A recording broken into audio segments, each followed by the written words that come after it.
नमस्कार, मैं पंकज कुमार वर्मा। आप लोग मेरे साथ अध्ययन कर रहे थे। हम लोग दी बिहार टीचर्स हिस्ट्री मेकर के अंतर्गत, ग्रुप के अंतर्गत मेरा मोबाइल मेरी शिक्षा के तहत हम लोग अध्ययन कर रहे हैं। हमारा विषय है जलवायु। जलवायु को हम लोगों ने अलग अलग खंडों में बांटकर उसका संपूर्ण अध्ययन कर लिया और सब चीज जानने के बाद अब हम लोग इसके प्रश्नों को थोड़ा देखते हैं। प्रश्नों में मुख्य रूप से पहले वस्तुनिष्ठ प्रश्न है।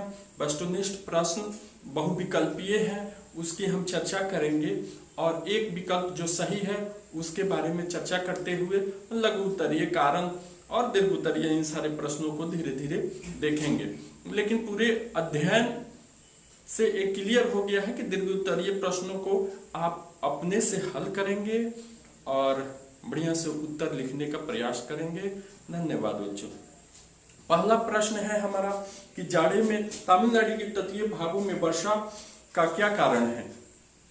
तो मुख्य रूप से हम जानते हैं कि तमिलनाडु के तटीय क्षेत्रों में जो उत्तर पूर्वी मानसून आती है, लौटती हुई मानसून जिसे कहते हैं, उससे ही वर्षा होती है। दूसरा प्रश्न है दक्षिण भारत के संदर्भ में कौन सा तत्व गलत है।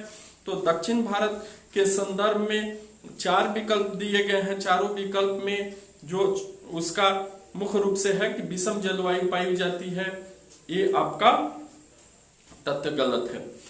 तीसरा प्रश्न है कि जब सूर्य कर्क रेखा पर सीधा चमकता है तो उसका क्या प्रभाव होता है। तो जब सूर्य कर्क रेखा पर सीधा चमकता है तो उत्तर पश्चिमी भारत में उच्च वायु दाब रहता है।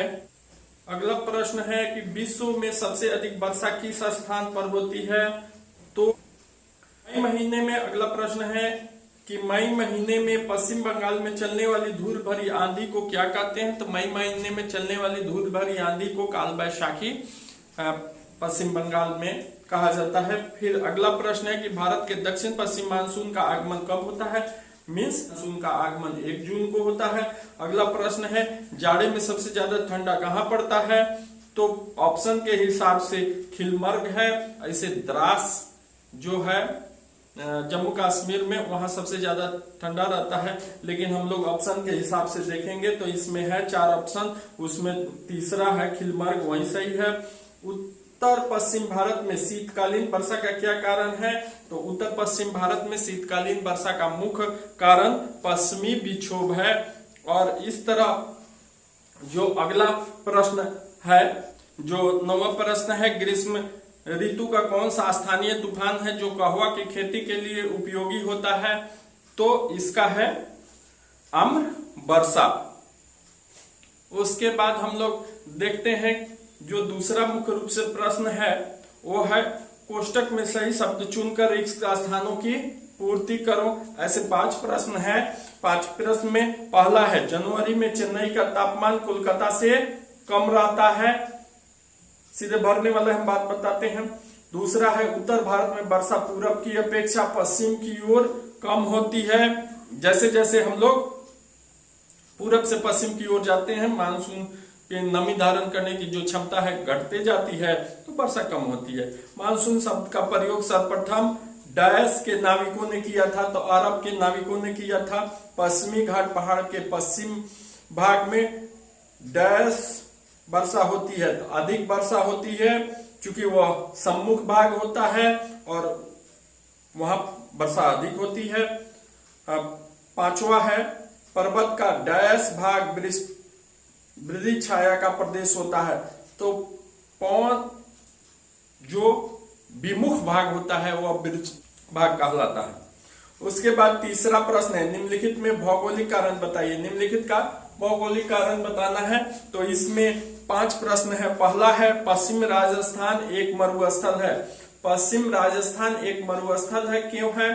तो इसको हम देखते हैं कि पश्चिम राजस्थान में जब हमारा में नमी रहती है, बारिश कराते हुए आगे बढ़ती है, और जब राजस्थान के क्षेत्रों तक पहुंचती है तो उसमें नमी धारण करने की जो क्षमता होती है टोटल समाप्त हो गई रहती है। वहां पर नामात्र की बारिश होती है, जिससे वहां बालू का साम्राज्य है, मरुस्थल है, वह क्षेत्र मरुस्थल क्षेत्र के रूप में विकसित हो गया है। अतः हम कह सकते हैं कि राजस्थान का पश्चिमी भाग एक मरुस्थल है। फिर दूसरा प्रश्न है, तमिलनाडु में जाड़े में वर्षा होती है। तो तमिलनाडु में हम लोगों ने अध्ययन के सिलसिले में देखा है कि तमिलनाडु में उत्तर पूर्व मानसून, जिसे हम लौटती हुई मानसून के नाम से जानते हैं, वह लौटता है तो वहां तटीय क्षेत्रों पर बारिश कराता है।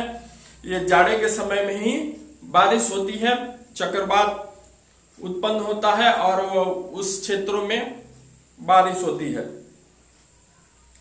फिर भारतीय कृषि मानसून के साथ जुड़ा है, हम लोगों ने अध्ययन में देखा है। और मानसून का सबसे अंतिम भाग में भी इस बात पर हम लोग चर्चा विस्तृत रूप से कर चुके हैं कि भारतीय कृषि मानसून सही समय पर आया तो किसानों के लिए खुशियां लेकर आएगा। मानसून अगर लेट से आया तो किसानों के लिए एक विषम समस्या उत्पन्न करता है। और मानसून का जो हमारे किसानों के साथ एक तरह से जुड़ा हुआ है, क्योंकि जिंदगी भारत एक कृषि प्रधान देश है, तो यहाँ कृषि कार्यों में अधिकांश जनता लगे हुए हैं और उनके पास कृषि का अन्य कोई साधन हमारे लिए एक खुशी लेके आती है। समय पे मानसून आती है तो वह कृषि कार्य के लिए उत्तम होती है।